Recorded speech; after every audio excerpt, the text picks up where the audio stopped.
नमस्कार दोस्तों, इस वीडियो में हम मुगल साम्राज्य के महत्वपूर्ण प्रश्नों के बारे में चर्चा करेंगे। चलो शुरू करते हैं। अब निम्न में से किसके शासनकाल में भू राजस्व आकलन की नस्ख की नीति अपनाई गई? क अकबर, ख शाहजहां, ग औरंगजेब, घ जहांगीर। सही उत्तर है इसका ग औरंगजेब। औरंगजेब के शासनकाल में भू राजस्व आकलन की नस्ख की नीति अपनाई गई। अगला प्रश्न देखते हैं। निम्नलिखित में से कौन मुगल काल के प्रमुख व्यापारी थे? क बिरजी वोहरा, ख मलय सेठ, घ अब्दुल गफूर वोहरा, घ उपर्युक्त सभी। सही उत्तर इसका घ उपर्युक्त सभी। बिरजी वोहरा, मलय सेठी, अब्दुल गफूर वोहरा ये सब मुगल काल के प्रमुख व्यापारी थे। अगला प्रश्न। निम्नलिखित में से किसके अनुसार दिल्ली पेरिस से कम नहीं था तथा आगरा दिल्ली से भी बड़ा था? क पेलसाड, ख बर्नियर, ग मनुची, घ ट्रेवर्नियर। सही उत्तर इसका ख बर्नियर। बर्नियर के अनुसार दिल्ली पेरिस से भी कम नहीं था तथा आगरा दिल्ली से भी बड़ा था। अगला प्रश्न। निम्न में से किसके अनुसार आगरा तथा फतेहपुर सीकरी दोनों ही लंदन से बड़े थे? क ट्रेवर्नियर, ख राल्फ फिंच, ग बर्नियर, घ मांडेस्लो। सही उत्तर इसका ख राल्फ फिंच। राल्फ फिंच के अनुसार आगरा तथा फतेहपुर सीकरी दोनों ही लंदन से बड़े थे। अगला प्रश्न। अबुल फजल ने आयन अकबरी में मुगल साम्राज्य की अनुमानित आय कितनी आकी है? क 60 करोड़ रुपए, ख 75 करोड़ रुपए, ग 90 करोड़ रुपए, घ 98 करोड़ रुपए। सही उत्तर इसका ग 90 करोड़ रुपए। आयन अकबरी में मुगल साम्राज्य की अनुमानित आय 90 करोड़ रुपए आकी है। अगला प्रश्न। मुगल काल में निम्नलिखित में से कौन से सिक्के प्रचलन में थे? क सोने की मुहर, ख चांदी का रुपया, घ तांबे का दाम, घ उपयुक्त सभी। सही उत्तर इसका घ उपयुक्त सभी। मुगल काल में जो चांदी सिक्के का रुपया, सोने की मुहर और तांबे का दाम सभी प्रचलन में थे। अगला प्रश्न। मुगल काल में किसके शासनकाल में एक सुविकसित मुद्रा प्रणाली की स्थापना हुई? क अकबर, ख शेरशाह, घ जहांगीर, घ शाहजहां। सही उत्तर इसका क अकबर। अकबर के शासनकाल में एक सुविकसित मुद्रा प्रणाली की स्थापना हुई। अगला प्रश्न। मुगल काल में चांदी के रुपए का प्रचलन किसने किया? क अकबर, ख शेरशाह, घ शाहजहां, घ जहांगीर। सही उत्तर इसका ख शेरशाह। अगला प्रश्न। औरंगजेब के काल में रुपए का वजन कितना था? क 175 ग्रेन, ख 190 ग्रेन, घ 180 ग्रेन, घ 240 ग्रेन। सही उत्तर इसका घ 180 ग्रेन। औरंगजेब के काल में रुपए का वजन 180 ग्रेन था। अगला प्रश्न। निम्नलिखित में से किसके काल में दाम और रुपए के बीच एक अन्य सिक्के का प्रयोग होने लगा जो आना कहलाता था? क अकबर, ख शेरशाह, घ औरंगजेब, घ शाहजहां। सही उत्तर इसका घ शाहजहां के काल में दाम और रुपए के बीच एक अन्य सिक्के का प्रयोग होने लगा जो आना कहलाता था। अगला प्रश्न। सिकंदरी गज 39 अंगुल का होता था। अकबर का इलाही गज कितने अंगुल के बराबर होता था? क 41 अंगुल, ख 43 अंगुल, घ 46 अंगुल, घ 49 अंगुल। सही उत्तर इसका क 41 अंगुल। अकबर का इलाही गज 41 अंगुल के बराबर होता था। अगला प्रश्न। निम्न में से कौन सर्वोत्कृष्ट चित्रकार था जो चित्रकला की सभी शाखाओं जैसे रेखांकन, रंगों के प्रयोग, छवि चित्रकारी और भूदृश्य के चित्रण आदि में सिद्धहस्त था? क बसावन, ख लाल, घ मिस्किन, घ तुलसी। सही उत्तर है इसका क बसावन। बसावन सर्वोत्कृष्ट चित्रकार था जो चित्रकला की सभी शाखाओं जैसे रेखांकन, रंगों को के प्रयोग, छवि चित्रकारी और भूदृश्य के चित्रण आदि में सिद्धहस्त था। अगला प्रश्न। निम्नलिखित में से किस चित्रकार द्वारा बनाए गए चित्र रज्मनामा नामक पांडुलिपि में मिलते हैं? क मिशिकन, ख दसवंत, घ बसावन, घ हरिवंश। सही उत्तर है इसका ख दसवंत। जो दसवंत है उसके बनाए गए चित्र रज्मनामा नामक पांडुलिपि में मिलते हैं। अगला प्रश्न। जहांगीर ने निम्नलिखित में से किसे फारस के शाह के, उसके अमीरों के तथा उसके परिजनों के छवि चित्र बनाकर लाने के लिए फारस भेजा?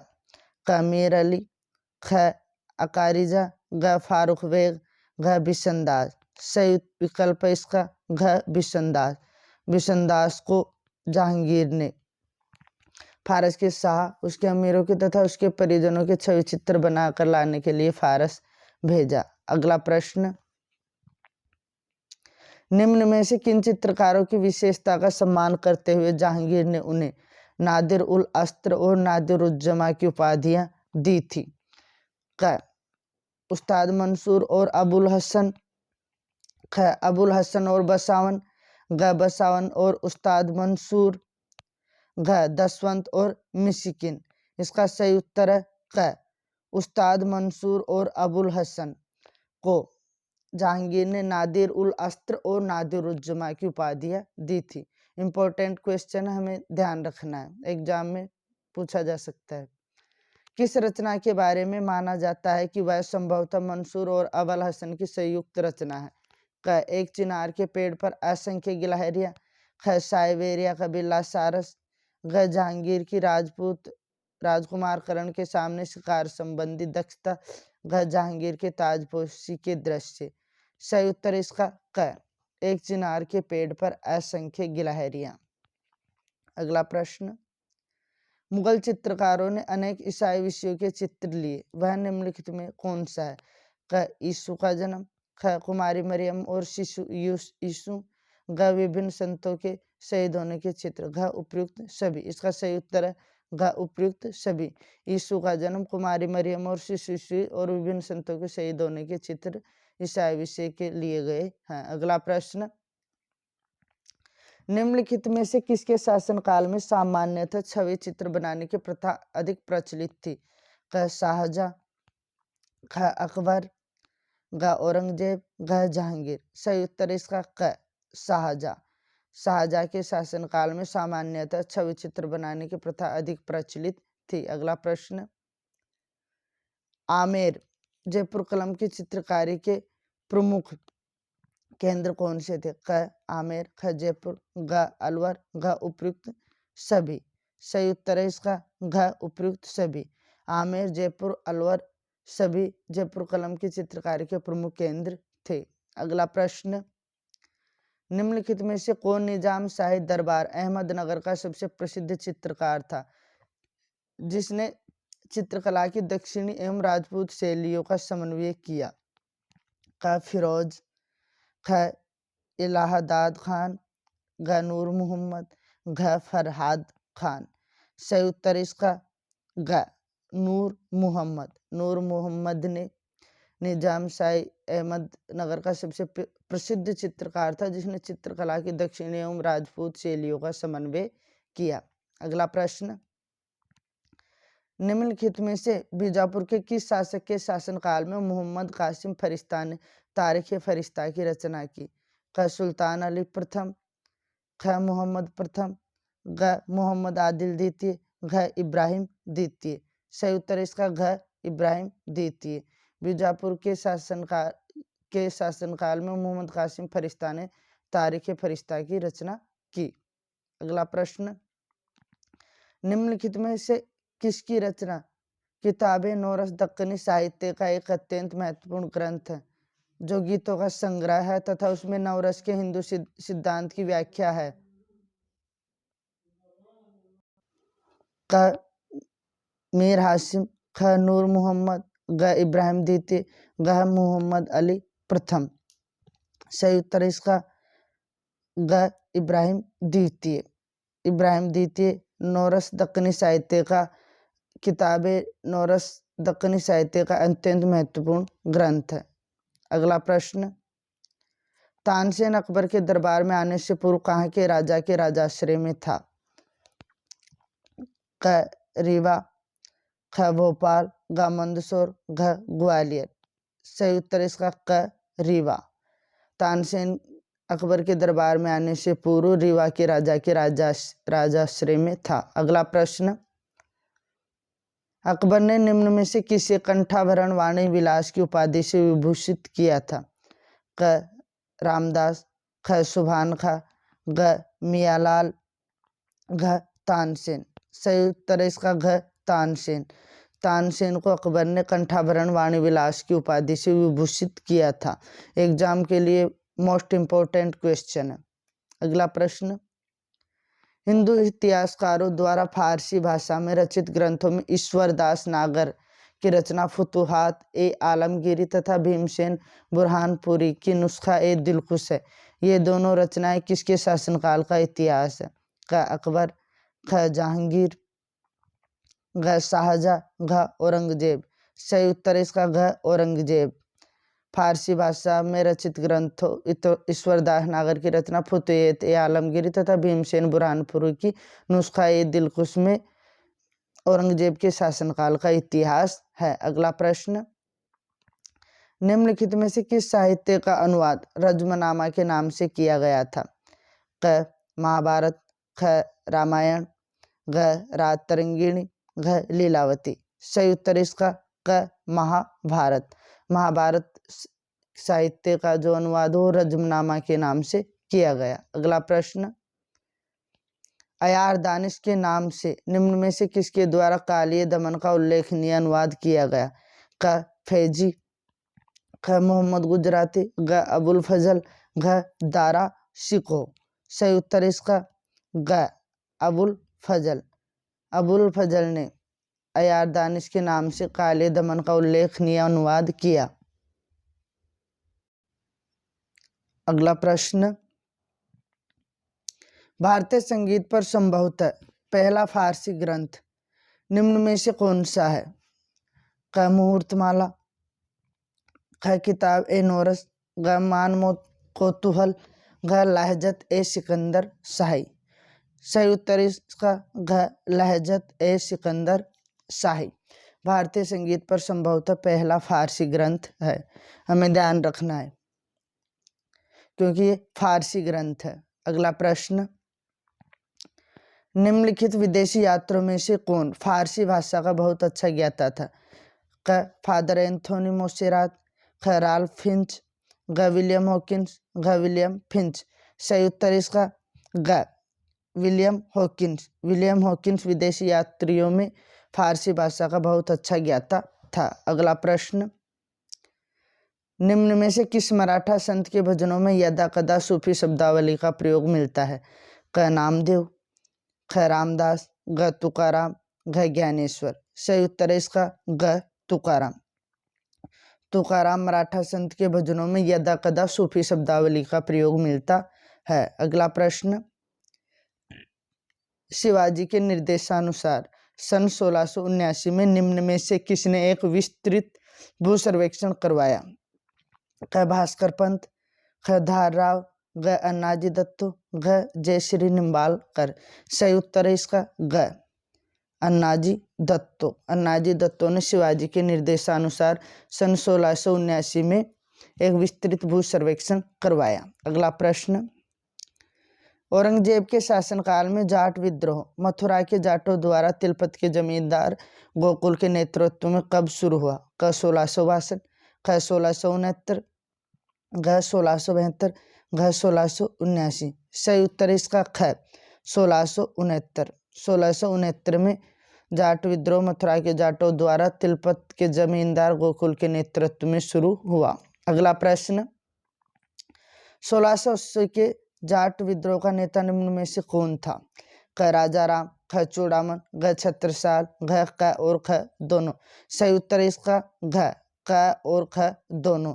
राजाराम और चूड़ामन 1680 के जाट विद्रोह के नेता थे। अगला प्रश्न, सतनामी बैरागियों का पंथ था जिसकी स्थापना 1657 में कहाँ पर हुई थी? क चंदेरी, ख नारनौल, घ कालपी, घ बयाना। सही उत्तर इसका ख नारनौल। नारनौल में सतनामी बैरागियों का पंथ था जिसकी स्थापना 1657 में नारनौल में हुई थी। अगला प्रश्न, औरंगजेब ने कब सिखों के गुरु तेग बहादुर को फांसी की सजा दी थी?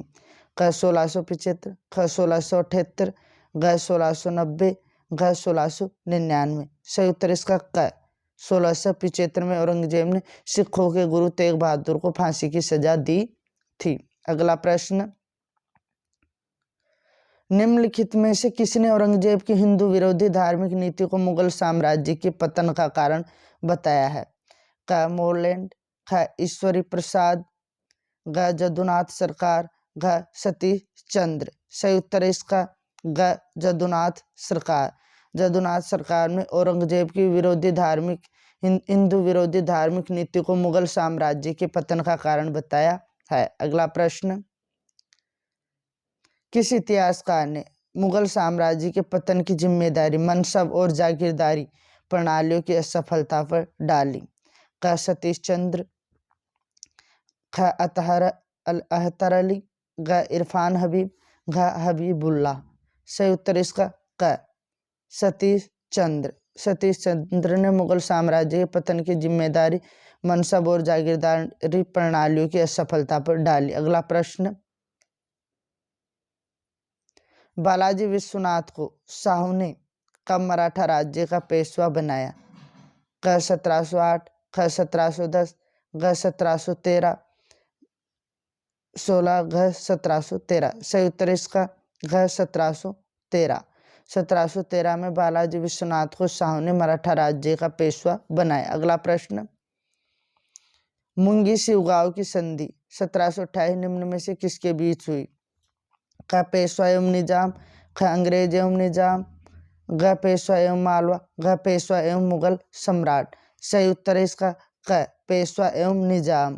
पेशवा एवं निजाम के बीच मुंगी शिवगांव की संधि 1728 में हुई थी। अगला प्रश्न, निम्नलिखित में से किस संधि से शंभूजी ने शाहू की अधीनता स्वीकार कर ली?